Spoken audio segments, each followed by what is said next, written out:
आप बताएं, जैसे ज़्यादातर सर्दी पड़ती है तो बीपी क्यों बढ़ता रहता है? ऐसा क्या कारण होता है जो बीपी आदमियों की बढ़ती रहती है? तो ये देखो, ये बहुत बड़ा सवाल उठ के आता है कि जैसे जैसे सर्दी शुरू होती है जी जी। वैसे वैसे आपके दादा दादी या आपके आसपास के पड़ोसी, यहाँ तक कि यंग में भी देखने को मिलता है कि उसके ब्लड प्रेशर की समस्या हो जाती है। देखिए, इसके बहुत से कारण हो सकते हैं, पर मेन 4 ही कारण है। सबसे पहला कारण ये है कि नसों का सिकुड़ना। जी हाँ, ये बहुत ही बड़ा साइंटिफिक कारण है, वेसो कंस्ट्रिक्शन।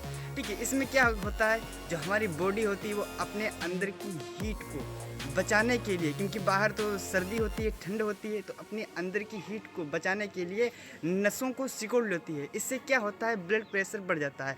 अब इसको एक एग्जांपल की तरह सोचिए, जैसे कि आपके पास एक पाइप है और उसमें पानी फ्लो हो रहा है, बह रहा है, ठीक है। फिर क्या होता है, उसमें थोड़ा नमक भी बह रहा है, कुछ भी लाइक सोच लीजिए उसमें बह रहा है। अगर आप उसके लास्ट में आप उसको दबा लेते हो तो क्या जी जी। होता है, वो प्रेशर बढ़ जाता है। ऐसे ही समझ लीजिए। दूसरा कारण ये हो सकता है फिजिकल एक्टिविटी की कमी। जी हाँ, अगर आप फिजिकल एक्टिविटी नहीं कर रहे, जैसे कि वर्क नहीं कर रहे हो या फिर पड़े पड़े आप जिसे घर पर या सोते ही रहते हो, ठीक है, तो फिजिकल एक्टिविटी की कमी होना ये भी एक कारण हो सकता है। तीसरा कारण ये हो सकता है कि आप अपने खान पान में बहुत ही ज़्यादा, जैसे कि सर्दियों के मौसम में पकोड़े, ब्रेड, ये सब तली भुनी चीज़ें खाने से भी आपके ब्लड प्रेशर पे इफेक्ट आ सकता है। एंड चौथा ये कारण हो सकता है कि जैसे जैसे सर्दी बढ़ती जाती है तो उसमें क्या होता है, एक हमारी बॉडी एक हार्मोन रिलीज करती है और उस हार्मोन का नाम होता है एड्रेनलिन। ये हार्मोन क्या करता है, हमारे ब्लड प्रेशर को बढ़ा देता है। ये भी एक कारण हो सकता है।